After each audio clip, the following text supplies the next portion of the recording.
to talk about one of the most beautiful things with guitar, and I think with music as well. It's actually extremely simple, and we'll talk about 5 levels.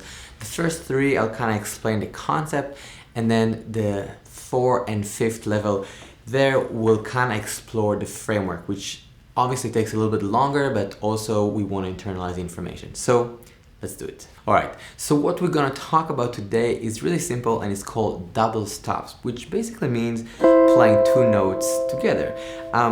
I know this concept is also being called dyads. I don't know if you guys use that word, but basically the point is we're playing 2 notes at the same time. It's very simple because you can just choose different notes, but the question is how we choose the notes.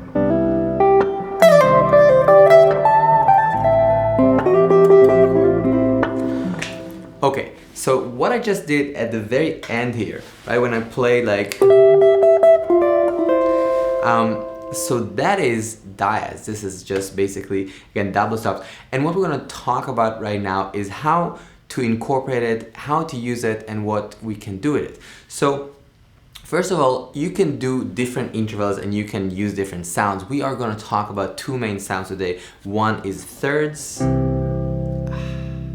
the other one is sixths. Woo. So yeah, I don't know. I think it sounds really beautiful, and to me also, when I think about it, I do think about the scale. I am aware of the notes that I'm playing, and sometimes I think about it as chords. So again, we'll be in the framework of C major scale. If I'm playing C and E here, I am also aware that it might kind of hint that we're playing C major. Again, it doesn't have to be, but it just might. So sometimes when we play these sounds, either as melodic, just thirds, or harmonic, we kind of feel the chord. So it's definitely good to be aware of it. Alright, now let's get to it. 1, I'm just gonna loop 2 chords in the key of C major. Just for convenience, we'll play C, major 7, A minor. If you like this kind of content and want to support me, the best way to do that really is just clicking the like button. It would mean a lot, and also maybe subscribing to the channel if you like this kind of stuff. Thank you. I'm going to play a simple idea, a simple line over this loop, and then I'm going to add dyads to it. The first dyad I'm going to try is 6. Check it out. That's the line.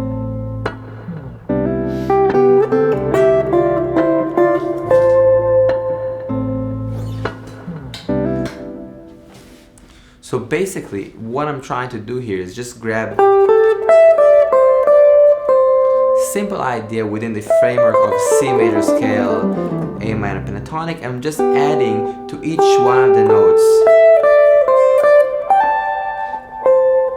literally a dyad. So the process of this, what I'm thinking is, I take a simple idea, a simple line, and I can really figure it out. Now again, I see those notes right now on the fretboard, and I really know what notes I'm playing, and so it's easier for me right now to do it if you've never done it. But the thing is, once you start messing around, once you start taking some ideas, some lines, and say like, oh, okay, and just literally double it with an interval, with this kind of dyad or double stop, it kind of starts getting into your ear and then also into your finger, so you can start using it.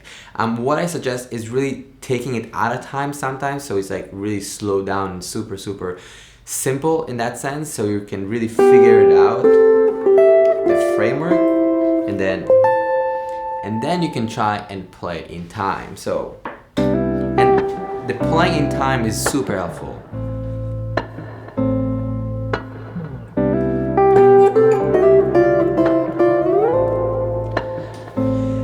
And there are no rules, right? I mean, this line was just a random line I came up with, but the thing is, we want to be flexible with the information. So ask yourself what you're playing. Ask yourself, how does it sound, how does it feel, and how it relates to the key center. There's also a PDF on the Patreon with all these thirds, sixths in one position, if this is helpful, so you can check it out here. 2. Okay, so now we're going to take the same line, but instead of 6, we're going to play it with thirds. Check it out.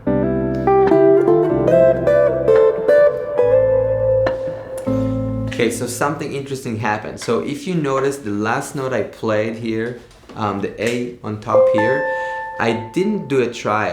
Now I didn't do that because I know that the chord is A minor, so I kind of knew that if I play F and A, which is a third, it's not gonna sound well. Yeah, I mean, it's gonna sound interesting, but it's gonna sound a little clashy in that case. So what I did, I played a sixth, which really brings us to that idea that it's all kind of interchangeable. So you can take any line, you know, instead of playing, you can say so you can kind of mess around between dides and thirds. 3. Now we're gonna mix the sixths and thirds all together. So instead of playing just one kind of color or the sixth, we're gonna mix both of them. So it could be, and again, this sounds a little different, right? And we can kind of play with these colors. Check it out.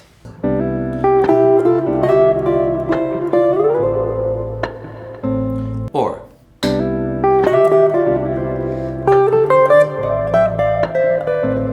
so I'm thinking about just kind of connecting lines, simple ideas, a little bit of C major pentatonic, C minor pentatonic, C major scale with the sixths and thirds.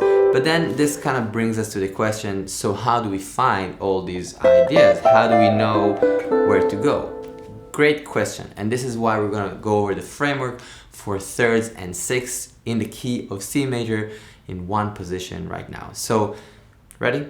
4. Okay, so if you made it here, it's a good sign. You like guitar, you like music. I'm happy that you're here. So now we're gonna just take this position here, C major scale, and we're gonna play it with thirds first. Start with harmonics, so literally taking 2 notes, and when I'm doing that, I am trying to think about the music, right? So like we talk many a times, we want to be aware of the sounds and colors and internalize as much music as we can while practicing mechanics, right? So I will think about do, re, mi, re, do, and I'm trying to feel that center. Do,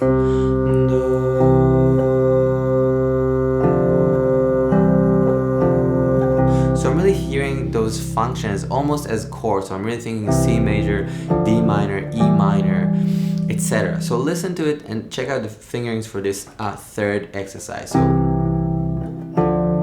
and again, you can shift in different places. Both of them are fine. I'm just going up this way right now. F, G, maybe A here. B diminished, but again, just a minor third. C.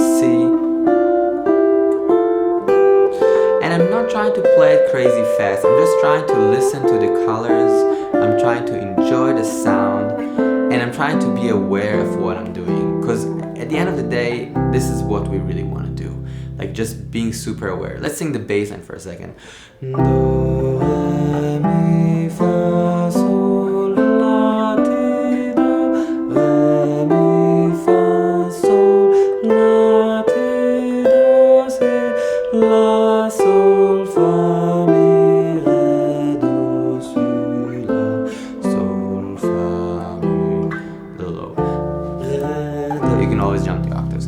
Now do the same thing and singing the top note. And I know, you know, this is like maybe sometimes a little time consuming, but at the end of the day, you will play it faster, stronger, and you'll hear it more if you can sing it, if you can play it well. So hang in there with me. Top note.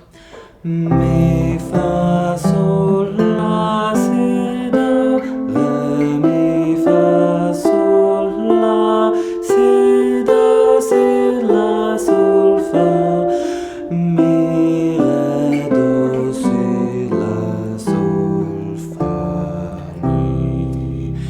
I mean, I'm singing kind of like an octave lower, right? So it's a little low, but doesn't matter. You can sing wherever you want. The only thing that matters is you're interacting with this in a musical way. Alright, so now I would definitely also practice it in time, and I would also try to be creative. So I would take this loop. Yeah, great. And it could be any loop, right? It's just a simple 2-chord loop in C major. But basically I would try to make some music with it, even within the framework of this C major position. So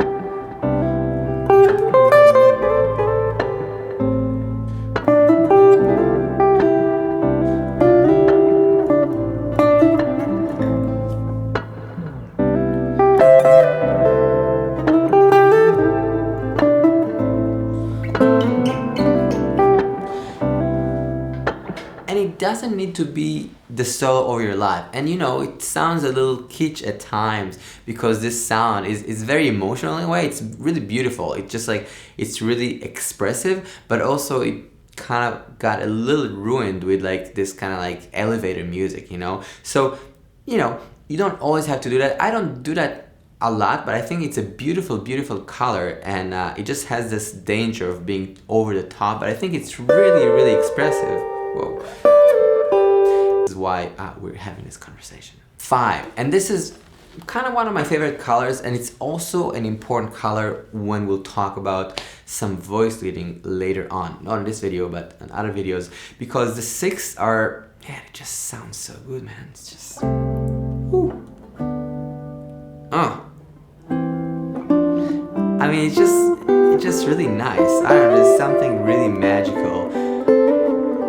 Very expressive, and of course you hear it all the time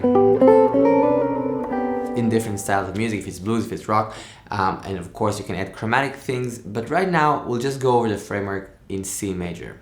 Ready? Let's do it. So again, same idea as the thirds that we can play harmonic and melodic. We'll talk about the melodic, the harmonic first. So just taking these 2 notes, do, re, mi, fa, sol, la, si, do, re, mi. And again, once you start playing it, your fingers will get used to this kind of shape, and it will be easier to grab it, and yeah, and add things, etc., etc. Now, you can also, of course, play it melodically. It's definitely healthy because there are kind of a lot of skips, right? Because you're skipping strings all the time, which is great. Like anything else, I don't think it's necessary to play it really fast. I used to like be really stressed out about, you know, trying to play thirds and 6 and all the intervals super fast. It's not really necessary, honestly. It's good to practice them. I think it's more important, like anything else, to sing and to play it slow and find cool things. I think that's really where it's at. So I would take our favorite loop, C major, A minor, hits the heart. And I'll just mess around as well, the same thing.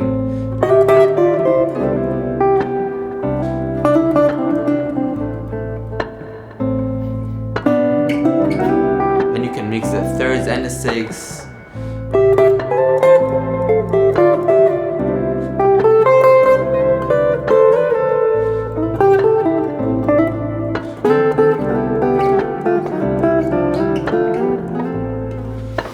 And of course, it's helpful to know the notes, because if I'm aware of the notes, so I knew that A minor is hitting, well, I had 50% chance of succeeding, but you know, I kind of timed it so my ascending line there hit this A on top when the chord A minor was hitting, so it sounded really on. Again, sometimes you want to create the clash, sometimes it's just fun to kind of fill in the gaps, but I think as guitar players and as musicians that are exploring colors and looking for different ways to express and find things, I feel like the thirds and 6s are really a great template to explore. And of course, this is kind of a simpler version of a loop, but within jazz framework, it's the same thing. If you want to talk about chromatic lines, if you want to talk about 2/5, it's always there. It's the same relationship. So if you can do that in one position well, you can start expanding that.